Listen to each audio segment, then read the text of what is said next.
Greetings, everybody, and welcome to episode 56 of the Sickcast, aka the Siblings in Cardboard podcast. I'm your host, Noah, joined by my buddies / co-host Thomas, and not interrupting me this time, Donnie. Whether you're a veteran card gamer or a first timer just testing the waters, we are all siblings in cardboard. Guys, how have things been since the last time we talked? I mean, I went to one more Proquest just to play some .io. It didn't go that well, but it's kind of because I intentionally punted to give some friends a better chance at going, because I already have my invite, so I didn't want to kill them in early rounds. But I had fun. It's always good. I mean, that's why we do it, right? Mm-hmm. Go out to hang out with the bros and play some cards. I did absolutely nothing flesh and blood related at all this week. I ended up Tuesday I had to, I don't even remember. I just know it wasn't flesh and blood related. I think I did play a couple of games of Talishar the other night, and I got absolutely sniped by a Bolton when I was at 10, and he was at 4. I had deterministic lethal in hand. God, I can't even. I am so unfamiliar with Bolton. I don't remember the names of the attack reaction that he can pitch all the cards out of his soul and give something a buff. It was anyway. He came at me. Yeah, Beacon. He beaconed me for 11 when I was at 10, and I'd gone no blocks. So I just got sniped out of nowhere. So I had to pop up in the chat and just congratulate him, because that was absolutely sick. Because I did not see that coming. I just absolutely mind blown. I knew I had lethal in my next hand, so I didn't block. I was like, okay, it's an attack for 4, whatever, I'll take it. Oh no, you're dead, sir. GG's. Yeah, Beacon, dump out 7 soul. That's actually called the Bolton effect. People are usually so unfamiliar with Bolton that he picks up games occasionally because people don't know how his hero power works. They don't know how many of his cards work. They don't know what he's looking for in his game plan. Yeah, I lost. Beacon got me. I mean, it is what it is. Then I had another Bolton pair into me in the next game that I played, and slaughtered. Just absolutely slaughtered them. It wasn't close. I mean, I knew what I was looking for that time. Hey, that's how that works. That's how that works. But it was fun. But otherwise, I didn't really do anything. I thought I was gonna get to come out on Friday. I was gonna try, but I ended up staying home and just hanging out with the kids and the wife, and that was just as good. I ended up hanging out with my girls. I ended up winning the Armory Friday on .io. Nice. It was pretty funny. First round was against Jeremy on Enigma. Great player. And I was like, oh man, okay. Oh, Battle-hardened I'm not Jeremy winning Chin. this Armory, but at least I get to practice versus Enigma. And so I play in and I win. I got to do all the fun stuff. I managed to push just a little bit of damage, and I think I had 3 cards left in my deck, and I pushed in lethal. I got to do basically all the things I wanted to do to pressure Enigma, and he never saw a dense blue mist when it really, really mattered. And then I played against .io. I lost the die roll, so already not a good start. I drew a go first hand, going second, also not a good start. And they drew a good go first hand. I think they started with a Protocol Red and a Boom Grenade. Trying to recall. No, Protocol Red and a Teclacore. And so then I throw an attack or 2, and then do basically a similar setup. I have a Cerebellum Processor and a Yellow Boom Grenade out to throw into my adaptive plating.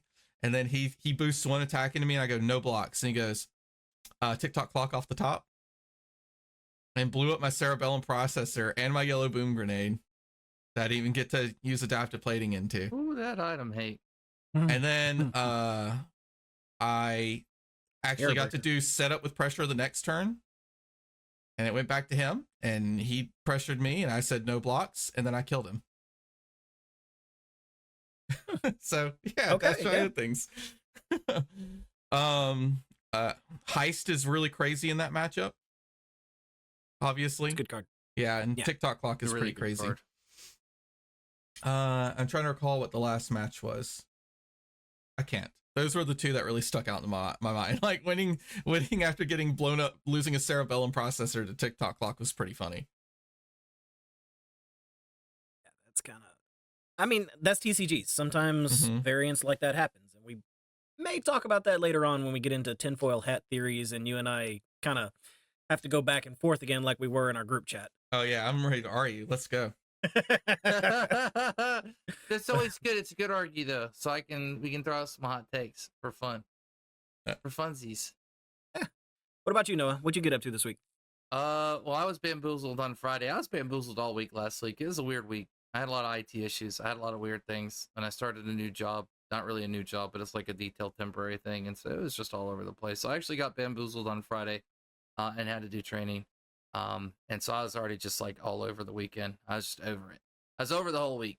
And then lo and behold, I got bamboozled again today. So my job did not change at all in terms of the time frame. I will not make it out to any armories, although I really thought I was going to be able to.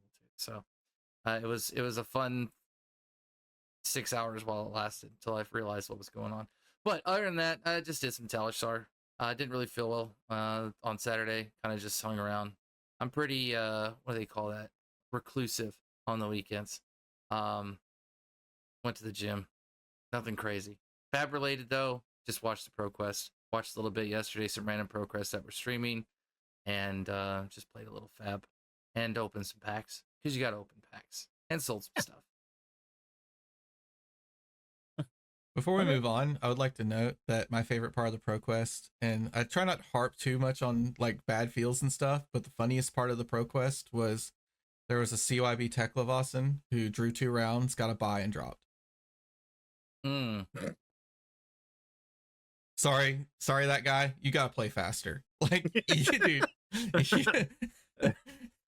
you can't. Wow. You can't come into a mid like skill event like a Proquest where people play a little bit slower already. That's true. Play the literal slowest deck in the format, and then also play slow yourself. Yeah, no, you're just kind of asking for draws at that point. There's a hot time limit, man, and draws. It ain't no best of 3, so that's it. Once you draw, you draw. Oh, and the winners there, the finals were Andrew Lorenz versus Aaron Grace. Oh wow! It was Enigma versus Viserai, Andrew on Viserai, Aaron on Enigma, and it was not close. Aaron flattened him. Enigma things. Yes. Okay. It was like, it's the best part of the whole match was Andrew's got his handful of cards, right? Aaron goes, E strike for 5, go again. He's like, okay. And he's like, mirror guy, swing for 8. And he's like, no blocks. And he's holding his handful of 4 cards, and he's got one more card in his hand, and Andrew's like, that's not a Warmongers, is it? You have to tell me. You have to tell the truth. He's like, it's not a Warmongers. And he goes, break chain, Warmongers.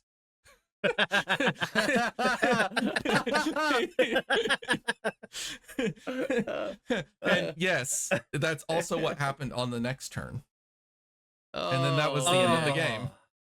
Yeah, that's it. No, that's called how to take tempo with the board state and keep it too. Hammer for 8 Warmongers. Wow, good. Man. Yeah, no, the fact Hammer that for 8 Auras and go allies. Yeah, Enigma's bonkers. But we already knew that. Congrats to Aaron, though. Bonkers deck. That was his invite. And Andrew already had his, so it just feels good all around. It was just a fun match to watch. Yeah. When nothing's really on the line, matches. You know what I mean? It's just for fun. Everybody gets to have a little extra. It was just the gold foil, technically, right? Right. They were just playing. What was it? What was it? Ironhide gauntlets. Oh, that was his reaction too. That was Aaron's reaction. That's not what we want to see. Commoner Icelander, let's go. Hey. Did Icelander get any new gloves out of Rosetta though? Like, is there no new wizard gloves in Rosetta? I guess you could do the amp one. I don't really know. I guess breaking. I guess breaking for amp 1 isn't that bad, but maybe blocking for 2 is still better. I think the block 2 is worth it.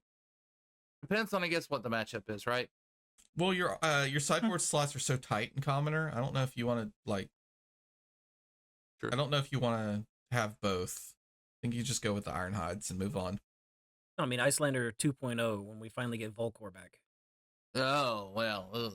Icelander Uprising 2. 2.0. I was just talking about that Uprising earlier 2 today. Electric Boogaloo. I would It's be coming. so many of us would be happy if they just reprinted Icelander. Just give her a different name, exact same hero power.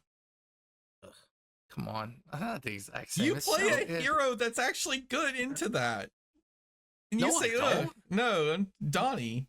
Oh, yeah. He's got like 900 blues and he wants to Okay. do that. I don't want to do Easy that. I'm still AV3. traumatized. I No. am still traumatized from the old ice meta back when I was playing ninjas, and that was not a good time for me. Ice But in that's general, I'm still polarizing. allergic. Dude, I still break out in dude. hives thinking about it. That's polarizing. You could channel like Frigid the Icelander, right? Oh, you can't pitch an ice card, so it'd break. You could do it for one turn and it would look really funny. That's about it. I am terrified of playing out my Bonds of Agony and suddenly finding myself with 2 or 3 frostbites out of nowhere. No, thank you. Yeah, but No you're thanks. you could play around that. Again, I thought Dory v Icelander was actually a very fun matchup. Yeah, in most you just cases. It was super skill respond. You expressive. just respond with your instant card to get your chi and just throw all your chi into it that you were going to throw into your helmet anyway. But they already took the cards out of their own hand. Yeah, that's true because It's only 4 frostbites that you get your upset by. I don't know how Yeah. they do that at instant speed, but yeah, 4 frostbites would be rough. I think you got a good matchup. You'll I be think fine. you got a good matchup into that. Yeah, you'll be fine. She's gonna be different, so it's whatever. I mean, New is not a terrible, embarrassing choice in LL from my understanding, but I don't really know. I haven't played that format like at all, but I know Roger Bodie has played the deck a few times in Living Legend, and I guess that means that she's got a decent Icelander matchup because Icelander is real in Living Legend right now, right? Tell me if I'm wrong. I think she's okay. Real enough to be okay. I feel like Kano's the best in that format. We'll see when Chicago gets here. Kano or Acilio. I need Justin. I need Justin to tell us for sure. Which wizard is the best in LL?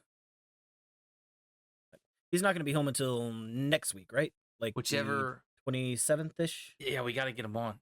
I feel like If he it wants has to be Kano, because Kano does this thing on your turn. Ocilia has to do it on his turn. Yeah, that's true. Kano can't be disrupted. When he actually like goes to do his like turn, disruption means nothing. Yeah.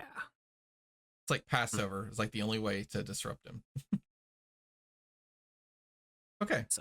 So we are now basically, if you wanted to buy cards for Worlds and not pay vendor prices, this is the time. Like, this is it. You don't have any more time.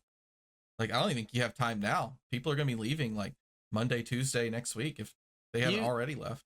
You got time. If you see Big Max on TCG Player, just hit me up. He'll- Don't worry. I can Next ship day them. shipping. I ship 2-3 them. day ship. Sometimes I'm like, oh, there's so many orders that come in and I just delay it. But most of the time I'll do it same day if I can. Trust me. I'm at the post office more than I like to be, but I come pre-postage and everything's ready to go. So I just drop it off because there's a madhouse in there, man. I do it on my lunch breaks. No joke. I pack cards up while I'm helping people on the phone, and then I just send them on my lunch break. I multitask. I try and get it done. Talk about the grind. Okay. Because I slack elsewhere. Look, I gotta make up the time. The market's kind of weird. Some things have dropped, some things are up, some things are being bought for no reason. And then I kind of just wanted to talk about the speculations. I think everybody finally, well, hopefully, I think you guys, because some people even messaged me. They're like, I missed the boat. I missed the boat. I was like, I've been telling you about this boat for a long time now. When grass for $40, I was telling you about that boat. Just remember that, okay? It wasn't any surprise. I told you it was coming. But we're just going to run down the line. Some of these things I want to talk about are very meta specific. Some of these I think are things that I just want to kind of speculate on. Nothing has changed in terms of those meta cards. Warmonger's Diplomacy is still right where it was in terms of $70. I'm just a Weakest Link is still 62. So like nothing's changed in terms of that. They haven't gone through the roof yet. Grasp of the Arcanite actually went down to 108, which I think is very surprising. I think that'll eventually fall back down under 100. The initial spike, once everybody has one of the card right, you're kind of done. So you just pick up a copy and you move on, kind of a thing. It'll eventually fall back down. Tectonic Plating is at 45 again, but I already told you that was going to happen. The second Guardian was playable. Felling of the Crown hit 45 for a quick bit and then dropped back down to 36. And so I did want to note that it seems like the Florians, and the Verdances, but mainly the Florians have started coming out of the woodwork and trying to play the different styles. I think Florian is still very well poised in this meta, and he's a potential dark horse for me. Let's just be real. Is it just Florian, or is it Jarl Anticipation? Can he play Earth? Yeah. He can't play Earth, can he? But he is not going to play Felling of the Crown. I was gonna say, he's not going to decompose, though. He's going to have just enough Earth cards to consistently fuse. Yeah. And that's like it. Yeah. No. This feels like a Florian thing. It like I said, it shot up for just a bit. Actually, the rainbow foils hit almost 60, which is pretty crazy to think about for Felling of the Crown. That was on there. Grasp was on there. Swarming Gloomveil continues to rise. You guys are silly for not having this card. It is $32 a card right now. That's for non-foils. For foils, you're looking at $40 a card. Kept telling you guys, Everfest. Dude, it's a 0 for 4 good. go again in Viscerai. Like, it's... Yeah. Everfest stocks never went down, okay? Think about it. Stalagmites out of there, right? Vexing Quillhands out of there. Coalfoil Vexing Quillhand's pretty good. That Lantern's out of there. That Lantern's still pretty good value. Blood on Our Hands is out of there. That's only going to go up because Sky's not viable right now, which is actually one of my cards that we're going to talk about sleeping on in due time. But Swarming Gloomveil is $32 a card. You're trying to play this here, you got to pick these up. I mean, if Runeblade picks up Worlds, I promise you will see such a influx of people playing it. I think there's still a lot of Aurora, a lot of Enigma, a lot of shares being Swarming split. Gloomveil. Aurora doesn't play Swarming Gloomveil. No. What I'm saying is there's a lot of other heroes that are jockeying for a very large percentage of the meta, but we all know how TCGs work. If Viscerai starts escalating himself as one of the top tier Runeblades and kind of pushes away and has ways into meta, Enigma, new things like that, you will see those Swarming Gloomveils skyrocket. Because people will switch to whatever the top deck is. So it sounds like if you win packs at your armory, you should probably choose Everfest right now. It's a decent value. Everfest and Bright Lights both have really good EV. I was going to say Bright Lights I would actually pick way more right now than Everfest and the Dynasty. Everfest still has some of those very wacky, weak Majestics that are like, why is this even a Majestic? But Everfest does have full arts in terms of Pulverize and Winds of Eternity and things like that, and those are actually worth quite a bit. Considering if Katsu or any ninja was real right now playing Winds of Eternity. There's a real ninja. Zen is real. Yes, we're going to get to it. And Ira's going to... We'll see if Ira can hold her own. Kadachi good, but I don't know if it's that good. I think she's going to be able to hold her own. I feel pretty confident that she's going to be a meta hero. She may not be A or S tier, but she's definitely no lower than B. I think she'll be playable, and she'll be below playable. Zen, but she'll be quite good. She'll definitely be playable. Again, I still think you should pick up Cold Foil Zephyr Needle Reverse. Seriously, if you want it. Spinal Crush, no shocker here, almost tripled in price because we have a real we have a speculated Guardian that people are going to want to play. Oh, he's real. But that would actually have been higher if the other three Guardians, I guess, were performing a little better. But Spinal Crush has jumped up from about $3 to $2 up to $9. The foils as well have jumped. Rainbow foils out of Welcome to Wraith are no easy task to get. And so you are looking at, how much are we looking at for rainbow foils here? You're looking at $20 for rainbow foils now on Spinal Crushes. And about $8 right now for normals. And so that's pretty good. You like to see it. We definitely needed some love for Guardians. I will say they've already talked about some potential boots. It's floating around. It's not a meme. So there are some supposed Guardian boots. Maybe they're just going to be Guardian Ice, I hope.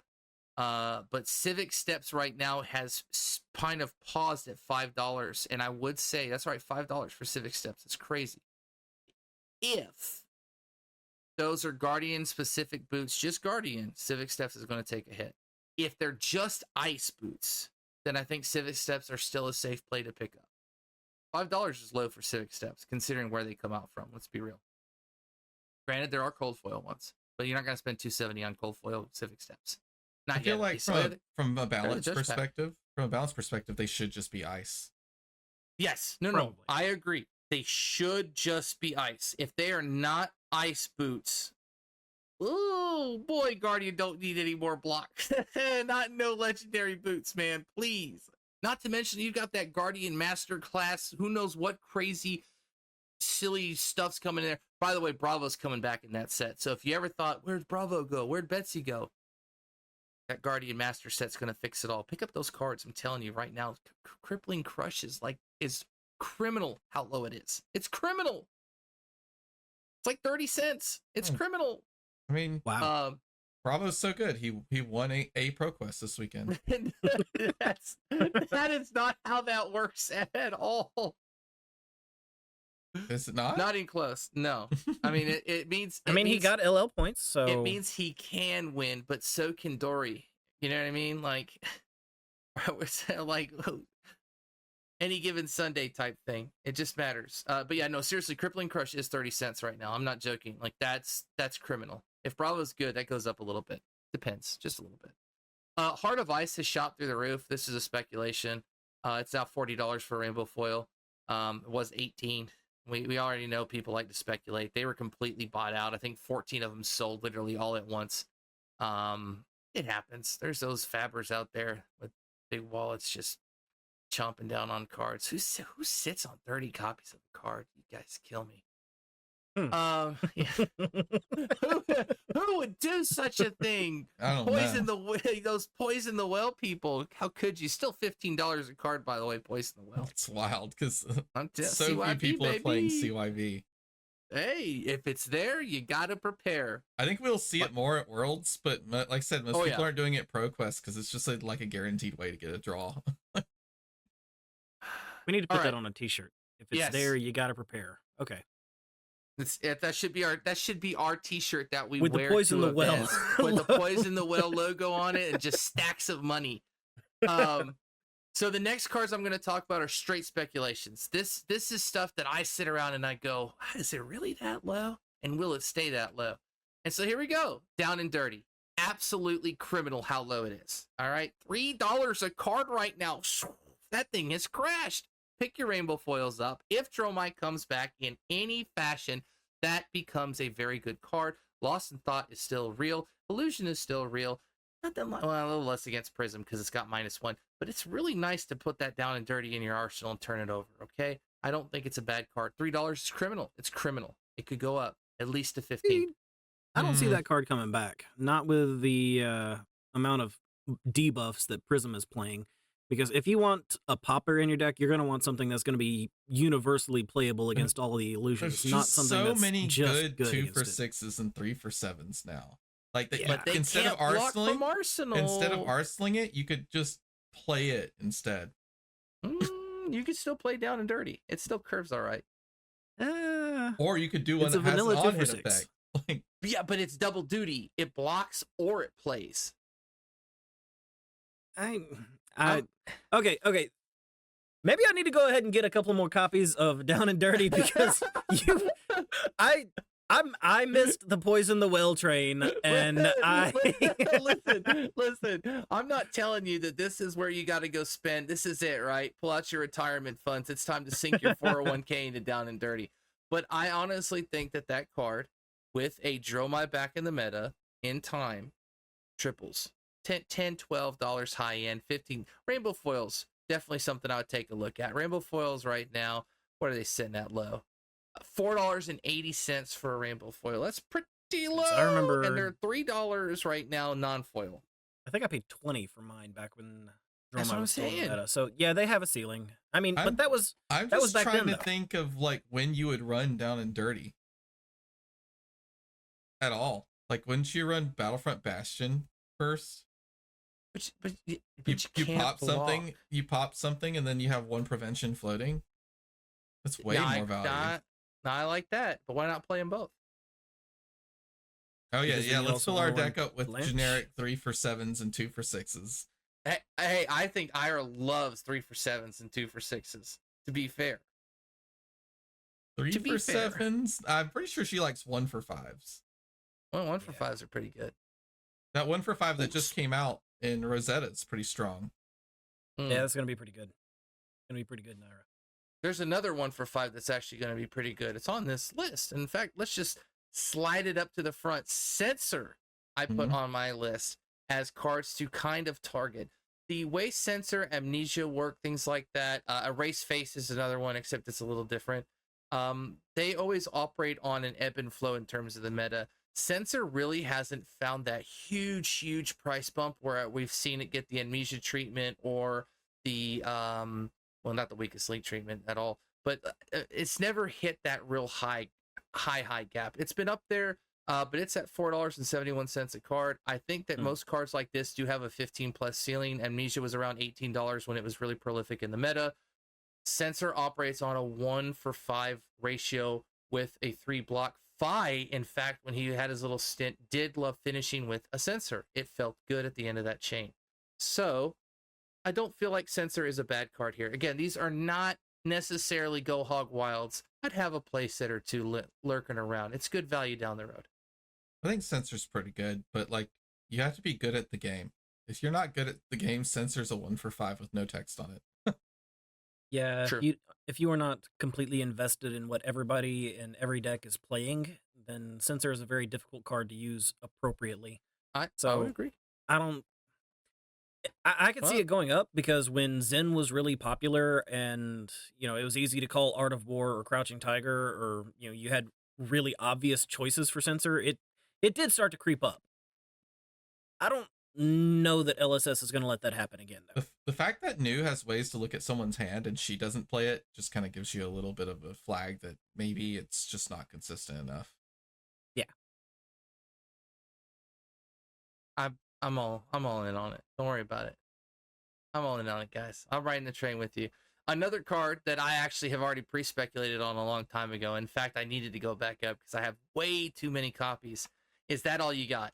That's another card that rides a fine line as a meta-driven card. It's really good into Hatchet's meta, into value-centric, lots of weapon metas. It's okay now with Dio, but not necessarily. It's good. It's okay in the Dio. It's also okay in the Aurora, right?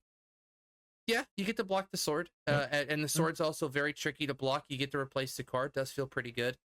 It's also annoying against Nu. There are good matchups. I feel like when Dromai was out with the dragons, when the hatchets were, I felt like that was its really crowning time. It was $15 to $20 a card at that time when it was seeing its ceiling. Ira will probably throw that in as well, although a little less because if they're running Needle, I mean, you're not getting any value out of it because it's going to be Needle for 3, which is why I think Needle is just so criminal. Valley got blocking Needle for 2 from Zen is pretty good though. Yes, that is true, and we know Zen wants to run Needle on those matchups, but it is starting to creep up. It's nowhere near where it was. It dipped down to below $5. It's sort of creeping back up to $7-8. It's one of those things where I feel like if you don't have a playset, if you got rid of it, you should probably pick up a playset, or 15 playsets if you're, wild. Just go wild. Just sit on them for a while. Who knows? The last two are completely off the rail speculations. One of them is my pride and favorite card. It is Glint the Quicksilver. At one point, this card was about $40 when Kasai was real, when there were things that were happening. Yeah, it was like a $40 rainbow foil. It was crazy. It was like to the moon. It is now a $2 non-foil. And I couldn't even begin to tell you where the foil is. The thing with the foils is that they're Welcome to Wraith. So any Welcome to Wraith foil has a lot of value into it just because it's harder to find. The foils are still $12, but they're, like I said, they shoot up about 3 to 4 times when it was at its peak. But Glint for $2 is criminal. Glint for 12 at Rainbow Foil is criminal. Those things are limited beyond belief. I promise you. You think it's fun to go find Welcome to Wraith? It is, but then go pull a foil Glint. Seriously, go try. It's not easy. I'd take a look at those, as well as my last one. Black Tech Whispers, that's right, Assassin Boots are seriously at an all-time low. They are $25 for the Rainbow Foil, and that's criminal to me. They are one of the best boots in the game for Assassin, and in fact, I think that there has just been a very sort of lull in the sense of Uzuri's kind of where are you? Arachne's non-existent. New, yeah, but like New who's only running very rarely plays black. right. And What's the so cold foil at? let's see here. I will say, and I'll get into that in just a second. Imagine the cold foil's still up there. Just because it's a collector piece. Cold foil is lowest 45. Oh, that's pretty cheap. Wow. So I So might have to get one of those. I've just got the rainbow foil. I may have to get a cold foil one. the way this works, and I want everybody to kind of understand this because it is very, very weird. Cold foil does not always shoot as high as you'd think it would. And I mean that in terms of profit margin percentage, because most people in this game, this is a competitive TCG, way before it's a collector TCG. So that already throws things off. This is not Pokemon grade my card at 10 and slam it for $1,000. I promise, it's just not that TCG. Rainbow foils will have the biggest increase over time and return on investment than cold foils, hands down, in about 90% of the cases. Probably because they dip the lowest, right? They do dip, but they're also the most obtainable. Why would anybody go spend $90, $110? Like right now, Dyadic Carapace is $135 on the extended art, which isn't as high as it was like when it was in its prime, but it also went from maybe like 90 to 135, where the rainbow foil went from 18 to 70. And so that scale of increase is like, okay, I want the obtainable, most cheapest card. You know it's going to be the rainbow foil. Some people They also probably move a lot faster too. Yeah, that makes sense. So because people don't really care about bling when they need a card in order to play the deck. They just want to play the deck. Black Deck Whispers at 25, they double in an assassin meta to 50. Very safe. Very, very safe. Super safe, in fact. But at 25, that's criminal. Literally criminal. And so if you don't have a pair of cold foil, if you don't have a pair of rainbow foils, I'd pick that up. Those are my speculations. I feel like you kind of missed the train a little bit on dragons right now. Ash Marvels are out of this world. I think there's an Ashwing Marvel for 135. Like things have gone crazy. You can't even get a Phoenix for less than 40 right now. Like, dude, you announce a single ice hero and people are like, there's got to be a draconic one coming with it. Yeah, it's rough. Now I will say tomes are still kind of low, but they're going right back. I told you guys about tomes. See, I was listening to another podcast. I can't remember which one. It might have been Pit Against. Another podcast out there. I'm kidding. I listen to all kinds of content, man. Don't judge me. I only listen to my own content. I only listen to what I put out. It's an echo chamber in here, baby. The Table Pit. I think it was the Pit Against podcast, and they were talking about. I think it was them. They were saying that they think Jarl was released in the Armory deck because they didn't want to put Jarl into a draftable set. They didn't want to have a young Jarl as a draftable hero in the set because for balance reasons. His hero power would be broken and limited. Exactly. Because you'd break your gear and all of a sudden you're like, wow, now I got all... If you even have gear in that slot. Yeah, exactly. That's what they were saying. So that's true. That feels good. It's pretty smart, Donnie. Well, that's not my... full credit. I'm almost positive it was the Table Pit. But like I said, anyway, we're going to get an Ice Wizard. We're going to get Phi 2 and Dromai 2. I don't know about that. I don't know about getting Phi number 2 yet. We got to make Phi playable again. So if we weren't getting another ninja, if we were getting some other draconic, what would it be? A draconic warrior, maybe? Draconic assassin. Arachne goes full flame. Draconic assassin. We already got a mystic assassin. Don't play with me like that. Ooh, what about Draconic Ranger? Because we haven't gotten like the game has barely released any Rangers, right? Well, Lexi was a talented Ranger. Yeah, so we've had a Zelia, Riptide, and Lexi. That's it. I think we're still getting an Ice Ranger, to be honest.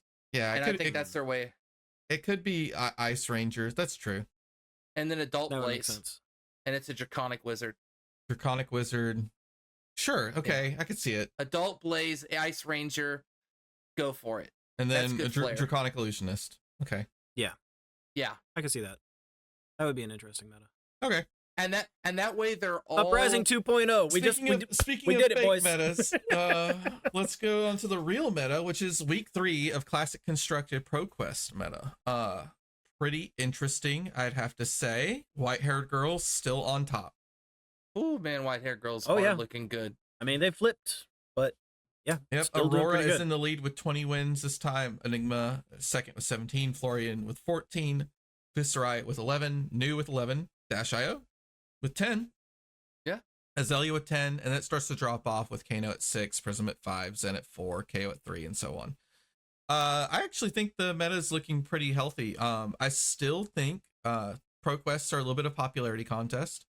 I think Aurora is really good, but I think also a lot of ProQuests are showing up with 3 or 4 Auroras, right? And so Yeah, it'd be clearly nice they to see win. what the actual percentage of what percentage the heroes are played at. I think that we would said be this last ProQuest. good I data. would love that stat. Yeah. If Didn't they we gave used us, to get that stat? I don't know, like the percentages of top 8 would be great. Yeah, just even that. But I'd also just I mean- like to see the percentages of what was presented to the event to begin with, to know what is the average meta. Are we seeing that the meta is, before anyone even plays a game of Flesh and Blood, are we looking at 15% Auroras? So we're not surprised when Aurora is doing so well because she is a strong deck and highly represented. Right. Florian, I'm actually surprised Florian's good. Runeblade is just good right now. Yeah, I mean, let's see here. 1, 2, 3. Yeah, still 3 out of 5 decks in the top 5 are Runeblades, just like last week. Vincent dropped off really hard. Only one Vincent win this past weekend. Just kind of crazy. Wow. Yep. New consistently doing pretty well. Go, baby. I think like as people get more and more reps on her, she just gets better and better. She's definitely an experience and knowledge check hero on both ends. So as the new specializes, clearly they have more games as new, so they're going to do better as new than someone playing into the new. Yeah. So were Runeblades a little too pushed? Is that like what we're seeing here though? If we just add up, we just think classes, right? Runeblades took up what? 45 wins. When you mean push, what do you mean by that though? Like, do you mean push by LSS or just push by the player base? No, pushed by LSS. They needed it. They definitely got a huge push, and they definitely needed it. Because how long was Viscerai just languishing around 500 LL points? I mean, he hasn't... Before Rosetta released, he hadn't won an event in who knows how long. They needed the help. Runeblades absolutely needed the help. I also think this is just one of those cases where the deck is ultimately designed to play different. And I don't mean that in like, oh, you can't counter kind of way, but you have to bring a certain mindset and a certain play style to play against Runeblade because you're having to split that damage. That's arcane plus physical damage. And I don't think everybody is as equipped or as strong into that gameplay. And it's not like Wizard-esque type damage. It is a very methodical combo-based style that can really overwhelm you if you're not properly setting up for this. That is why such a crux exists as Warmonger's Diplomacy. But even through that, they needed to give Runeblade that sort of on-hit, that sort of edge that says, look, I know I'm playing on these weird Runeblade hands, but I'm going to get some kind of value that's crazy out of my hand because I have to. Because otherwise, it's just silly arcane damage that you shrug off and like there's no hit effects. Outside of Moth Skies usually in Swarming. So they had to do something to kind of, just in general, just on hits in general. They had to do something to sort of make this impactful. And now you've got a game plan where you can't just go, oh, just Viscerai, no AB, AB1, like you can't just shrug that off. It's a real hero. It's speaking differently to the meta. And I feel that it's not necessarily, I mean, it's pushed a little bit, but I feel like it's just a product of the current meta and that it works very well and it generates value that comes like a wave. It kind of builds up and then it splashes over on a turn that really grips you. And if you're not ready for that spillover, then you get washed away by the rest of it. Because I think if you prepare properly, you can kind of ebb it out. But it's a good speak. The meta is very open insofar as there are 6 or 7 or 8 or 9 heroes that can show up and can take games. They're just playing triangles with each other, which is what TCGs are all about. I really like if you 7 heroes that have double-digit wins on the last week. This isn't Lexi meta. This isn't 40%, 50% domination. I really like if you actually just, instead of just thinking of it as classes, you think of it as play styles. If you look at like the top 75% of the meta, so we cut off at Kano, right? You got Aurora. She doesn't actually play like a typical Runeblade. She plays like a ninja. Yeah. Including with like starters and finishers and all that stuff, right? And then you have Enigma. She illusionist, okay? Illusionist always pushed. You have Florian, he plays like a guardian. You have Viserai, he plays like your traditional Runeblade. You have Nu, your assassin. You have Dash.io, your mechanologist aggro deck. You have Azalea, your control ranger, and then you have Kano, your wizard. I actually think this is probably one of the healthiest metas we've ever seen for playstyle. Yes, for playstyle, yes. For playstyle, I would agree, and I understand where here come like the but my class, like I'm one of them. But there is a lot of open playstyles. If you want to play a reaction sort of like gotcha deck, you got to switch to Nu. It's that same feel, but she plays like a warrior in a way. She does. She plays exactly like a warrior. She sets up impossible turns and says, "It does not matter in which way you block this. I get to do what I want to do." You block it? That is all what right, a warrior I'll just does. arsenal it. Dawnblade Dory Warrior does in terms, I guess, is what I'm getting at. Now, granted, if you want to play a value gameplay, there are decks that can play value. They just play better value. I think Runeblades can still play a mid-range value game. Florian can play a value game as a Guardian way better than Hatchet Story can right now. And so there are playstyles. I love playing Florian. Oh man, my Rune Chancer +1, I've decomposed. I'm getting absolute and crazy value. Like my cussings for 4 plus my dirges. I'm at 8 root. Like, that's insane off of 2 cards plus a sword swing for 4, and we're complaining about value. Value's everywhere. All right, I got a question for you guys. Based on the Talishar stats, Viserai has the highest win percentage on Talishar right now. That's 60% the last time I looked. Why is Viserai not being touted as the best deck in the format right now? Because people can't play against terrible on Talishar. Okay, and it's I think Viserai is a little bit harder to play than Aurora. Just flat out. That's Fair. Just true. There's more things you have to keep in mind with. I think he's going to be he's a little less represented because new shiny hero compared to old hero, and I think that's the gist of it. Also, Viserai, like, weirdly enough, has a pretty consistent high Talishar win rate even before Rosetta, didn't he? Like, I think I think like the turtle when Turtle Burst was popular, he like had like a 56% win rate for some weird reason. If you've ever been hit by a Succumb to Temptation and a Snuff Out in the same turn, you understand why Viserai is possibly one of the best aggro decks in the format. When you can present 20 damage and shred 2 cards out of your opponent's hand, one of them you getting to choose it. Huh, man. Maybe it's because the Talishar data is a little bit skewed because people will rage quit in the middle of a game. Maybe that's it.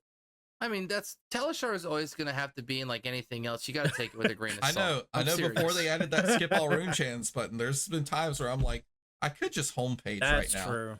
You just see a wall of rune chants and be like, what is this? The fact that Viserai can consistently play Gate of the Ninth Blade? We call it birthday cake because it looks like a birthday cake. Ninth Blade of the Blood Oath or something. Yeah. The fact that he could consistently just play that in a normal Viserai deck is wild. Malefic is a hell of a card. Yeah. Runeblades are pushed. I mean, like I said, they needed it, but it's a fair question on whether or not they needed this much. The three big cards that runs Viserai: Malefic Incantation, Snuff Out, Succumb to Temptation. Those are the new cards that like really juice him. Also, Face Purgatory helps in a lot of matchups. Yeah, that's a good card. Very strong. So, what do you guys think about the meta as we head into Worlds?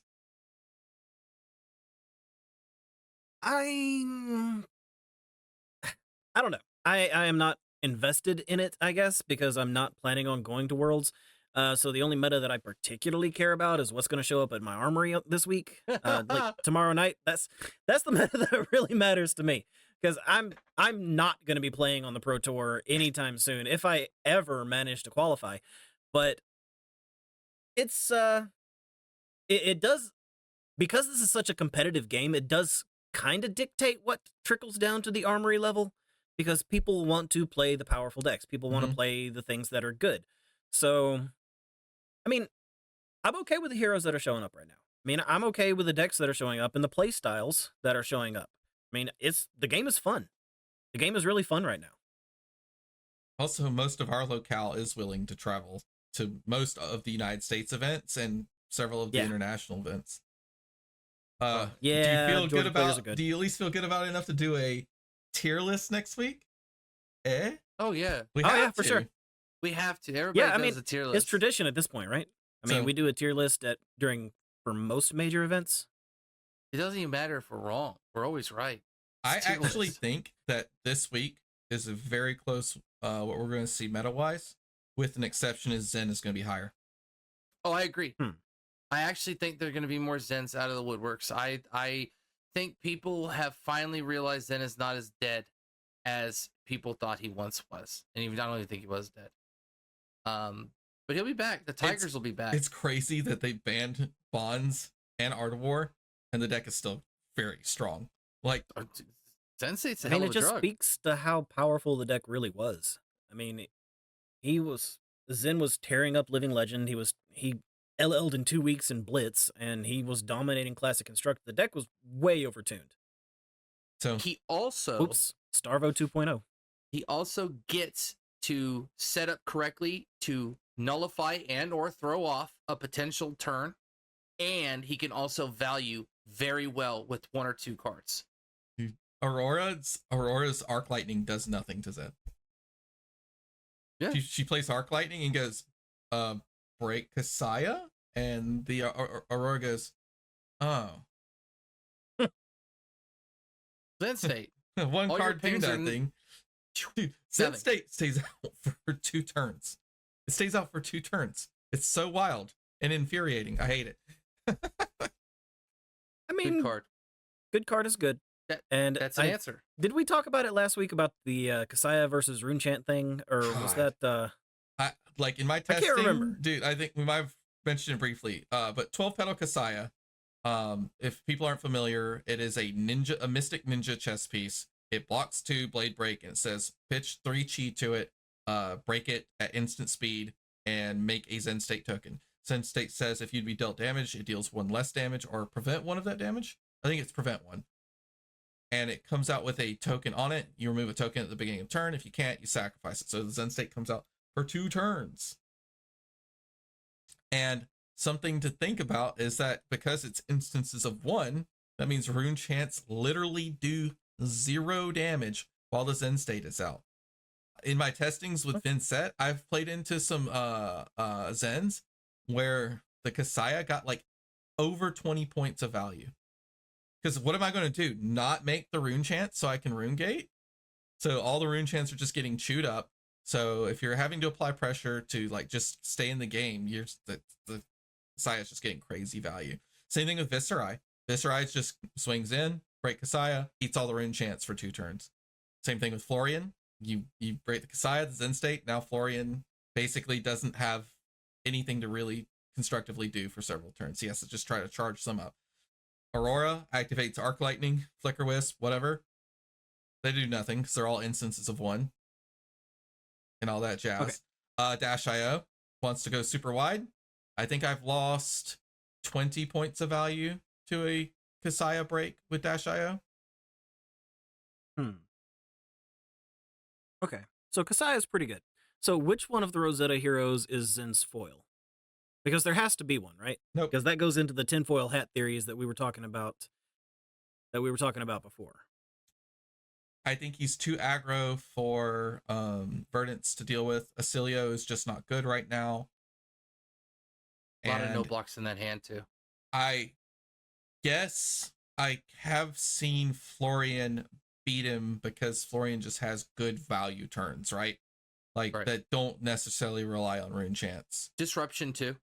And yes, not all relying on it. That Florian is a very good mix, but that physical damage will chip you down to a range where Florian can outvalue you, and he's going to swing that sword for 4. That sword for 4 is criminal. And also, if the Florian plays correctly and gets value off his chess piece, he gets to like block a 4 breakpoint, block a 4 breakpoint, block a 4 breakpoint with 3 cards. He's blocked 12 with 3 cards, and then he saves a blue and swings back with a Reaping Blade, or throws the Felling the Crown out of his arsenal, something like that. So I think it's not a foil, but I think of the 4 heroes, Florian probably has the best matchup in the Zen. I'd agree. Okay. And Florian has a absolutely terrific matchup into New. Yeah, he's pretty good into New. Aurora is going toe to toe with Enigma. I mean, it's almost it's almost like it was planned out that way. It's a happenstance. I think it's It's just those I think it's LSS just healthy breadcrumbs. meta. I don't think they printed a set that foiled the previous set. I don't even think they Okay. really printed a So- set. I don't even think when they printed Mistveil, it foiled heavy hitters. I think Mistveil like foiled every set that's printed before it. Right. Okay, that's fair. It was Tales of Aria 2.0. But heavy hitters did put a foil out for the mechs in the form of the brutes, and the brutes going over the mechs and crushing everything that Bright Lights was doing. Bright Lights, I don't really remember Bright Lights having Right? much of an impact. They didn't, It didn't. prior to Dusk Till Dawn, but that was back when we still had all of the we still had Tales of Aria heroes legal back then, right? Yes, and Dusk Till Dawn literally did nothing. Right. Right. But Right. that's But that's how it works though. That's the ladder. I think LSS started at Dusk Till Dawn trying to make a relevant at coming out set, right? They tried to say, okay, guys, we need to get we want newer players. So newer players are going to be more attracted to the set that's most recently out. It's easier to get in if a hero that is in a newer set has playability into the meta. It just is easier. It's easier to pick up a deck. You buy the packs, you're going to the pre-release anyway. The hype that you have for that hero then translates into the meta. It feels good. Hold on. Let's remember that during Dusk Till Dawn, the packs they gave you at the pre-release to play the game were Monarch. Or Monarch. That is true too. that's because it wasn't a draftable set. It wasn't a draft. Well, yeah, because it had too many of those wacky cards. And they say that Dusk Till Dawn was not printed as a draft set, and it had draft shaft in it. Like the cards were just absolute dog water. So, I'm still. That's another tinfoil hat theory I've got. That when Monarch 3 comes out, it's going to be That's the a whole point. three It's pack. yeah, It is, the it's a only thing I three-part could draft think set. of is that the format that they're building up to is 1 pack of Monarch, 1 pack of Dusk Till Dawn, 1 pack of Monarch 3. Right. Like, No, yeah. I agree. But I think that's why it was. But I think Dusk Till Dawn was their attempt at remaking these very powerful heroes to have a stance in the meta. And I think they missed, because you're never going to swing for the fences. I mean, you swing for the fences, right? But you're never going to hit a home run every time. Bright Lights, they tried to get a little bit better, but I don't think it shook the playstyle, because Bright Lights just introduced a bunch of sort of wacky inflated value, but the cards blocked very well too. And so it created this sort of limited where you're the big number hog, and did you play your overpower at the end of it? Dash IO was really good in the Lexi meta, but that lasted like 6 weeks. Yeah. True. So then we get to heavy hitters, pure value, big numbers in terms of what it came out to be. And heavy hitters just took over the meta. Heavy hitters took over the meta when heavy hitters was released. KO absolutely dominated the format for the several months, and we were talking about it on this podcast, KO whether or and not he was Dromai. going to LL. KO, Dromai, yeah. And then Savage Sash coming out too. And I Really think if helped it out. Mistveil hadn't come out, like if we sat on heavy hitters for a while, he would have, because there just wasn't really anything that could keep up with him. I mean, okay, I've mentioned tinfoil hat theories a couple of times now. My tinfoil hat theory, just to spell it out, is that LSS is doing this intentionally. Like, the set that's coming out is let's call it a soft foil to the previous set, so that the heroes coming out are meta relevant upon release. Because everybody was memeing on Flesh and Blood for a little while back around Dusk Till Dawn and Bright Lights, and even Outsiders, and the sets and Dynasty, that every set had no effect on the meta. The new cards came out, and it was just the old guard continuing to dominate. Now that the old guard is gone, and we're starting to see these newer sets come out, we are deep into Fab 2.0. That's how they're selling boxes. Everything is not necessarily completely invalidating the previous set, but making life a little bit tougher. And I think that it's kind of becoming a problem, because the Living Legend system isn't getting heroes out fast enough. Yeah. I will say there are a lot of new heroes. Like if you guys just want to look at the total amount of heroes right now that are alive in the pool, it is quite a few. And so yes, LSS is going to be in a precarious position where they need to balance the old with the new. New still has to be very strong and relevant, but not too much so that you power creep all the old cards. But I think they're doing the balance well. And the reason is and granted, I mean, I call it a cash grab, but you kind of have to. They're making armory decks, and they're making supplemental sets to try and fix and prop up where they can't necessarily just release warrior cards in every set or guardian cards in every set or range. You know what I mean? Like they're doing what they can to kind of bring the other decks up, which I think is totally fine. Now they might shoot themselves in the foot design-wise down the road, because they're going to run again, and I think, into a Yu-Gi-Oh problem where there's just too many cards in the meta that you're overlooking. And so when you go to make something really fun, you go, oh man, we printed that warrior card 8 sets ago in that one armory deck, and now it's like the craziest thing I've ever seen. Why did we do that? But that's every card game's going to have that. At least LSS is very honest about that, and they're very on top of it. And I think that this is just good breadcrumb placing. And I think Dynasty was an amazing set. It just wasn't an amazing set at the time, and it was fully intended to be that way. Like, they're smart about what they're doing. It is very intentional, but it's for the benefit of the game in the long run. And I think the meta has shown that new sets shift play styles. They don't necessarily obsolete or devalidate the original decks. They just make you have to look at the meta a different way. And I don't think that's a bad thing. Yeah, every new set is creating a shift in the metagame. That's the point that I'm making. And like you said, the new sets are, it's exciting when new heroes come into the format and you want to buy the product. You want to get in. Mhm. And there's nothing wrong with that, because at the end of the day, Legend Story Studios is running a company. James White is running a 100%. company, and companies set out to make money. I mean, there's True. nothing wrong with that. I mean, he's put out a wonderful product and he's built a wonderful community. He deserves the accolades and the money that's coming to him. Make that money. Absolutely. Keep Nothing killing it, feels man. That's worse awesome. than putting out new cards and there's no hype because the heroes aren't viable. Dust Till Dawn, the heroes weren't viable. I think they were like just too conservative with bright lights.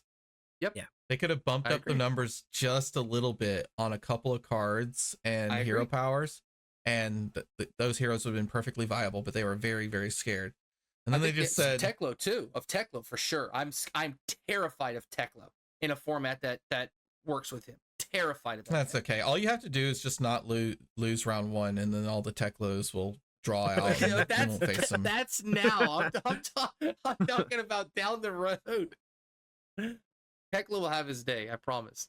So the other discussion I think we wanted to talk about, does the way that LSS approaches hero balance now punish specialists?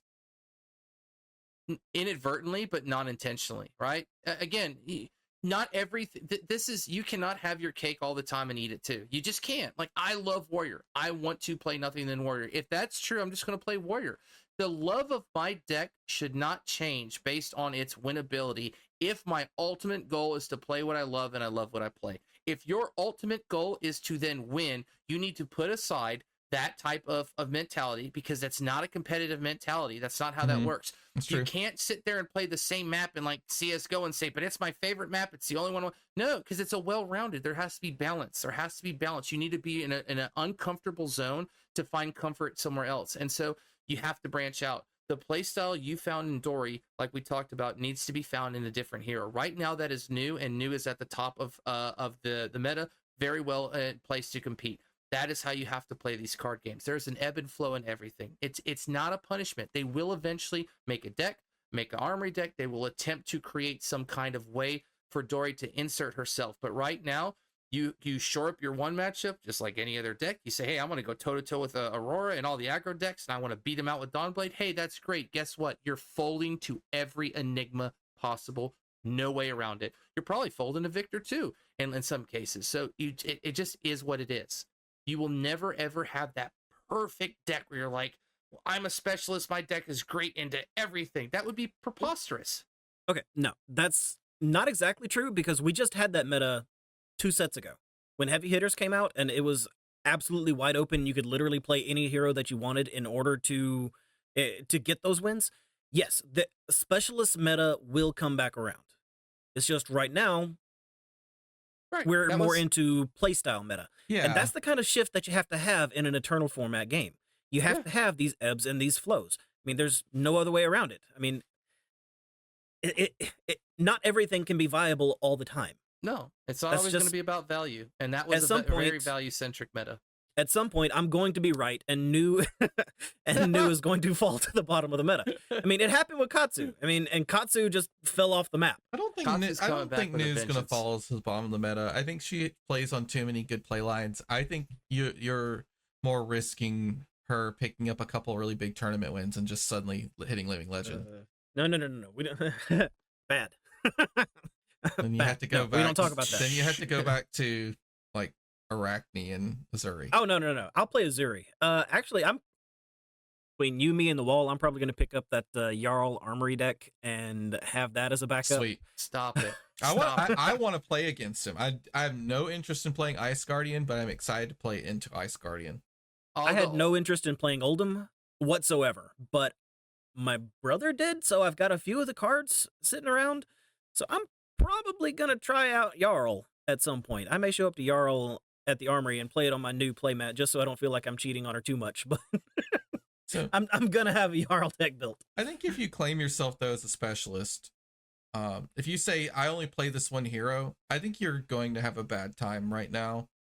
Especially if you're playing heroes that are like more akin to slow mid range or Cheerios, because the Yeah. Cheerios decks are going to get worse really fast when Ice heroes come out, Oh yeah.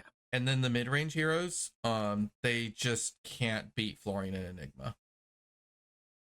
So I think that's a person, rather than being a specialist, they accidentally lock themselves into an unviable playstyle that's restricted to a hero. Unfortunately, Riptide and Warrior and a couple other heroes like Guardian are all kind of in that zone, right? That zone is not good at the moment. I think, funny Yeah. enough, like I've played against a Betsy a few times, and I think she's actually aggressive enough that she can actually win some games, and I think she has more game than Bravo does. Oh, she's got big numbers. Oh wow. She has big numbers and the ability that you can block her, right? I actually think that the block ability that Betsy allows is better than the domination that Bravo makes you have to work around in some cases, especially in a game plan. Sometimes you actually want your opponent to give cards away from their hand. That lowers the threat density, that also makes cards disappear, and it goes, oh, well, now I get to set up on the back end because my opponent has 2 or 3 less cards. I actually think that there is a merit for that. It makes sense. I think mean, getting thumped and pummeled hurts. Yeah. Yeah, I mean, especially if if Yeah. you're a good player and you put your card in the grave. You get to 2 that. cards in the graveyard? Yeah, well, you gotta make sure you at least get the one. I mean, Yeah. Follow the triggers. yeah, follow up, please. Don't make me pull out my pummel. So I think next week we'll try to do a breakdown of what we're going to see at Worlds. Lots of Dory. Yes. Capital D. Uh, I think Tons. I think it will probably, the world's meta, just spoiler alert, I think the world's meta is probably going to fall into line with the PQ meta like quite a bit.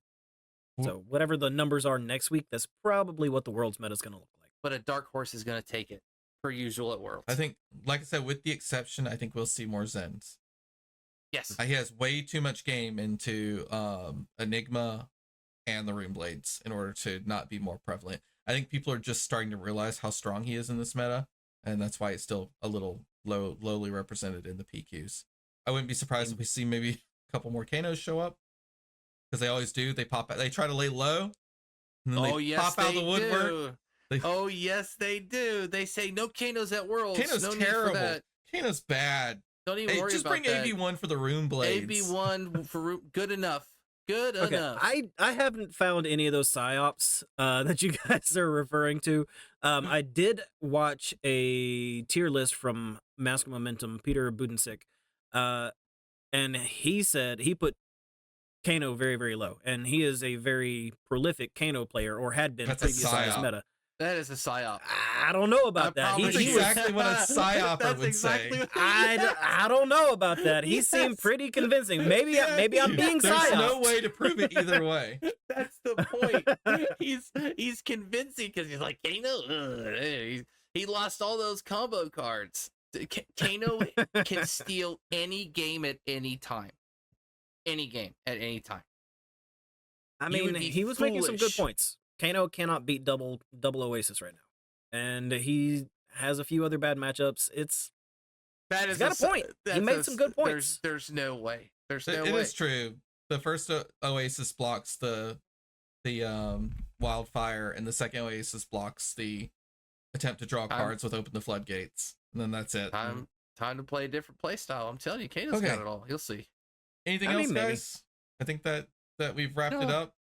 I think next week we'll talk more about. Nah, I feel pretty good about this week. I mean, this feels like felt like a really good chat. So For yeah, like almost zero news, only having the meta from the previous PQ weekend to talk about. I think we managed to fill in the space and get us ready for our world's tier list next week.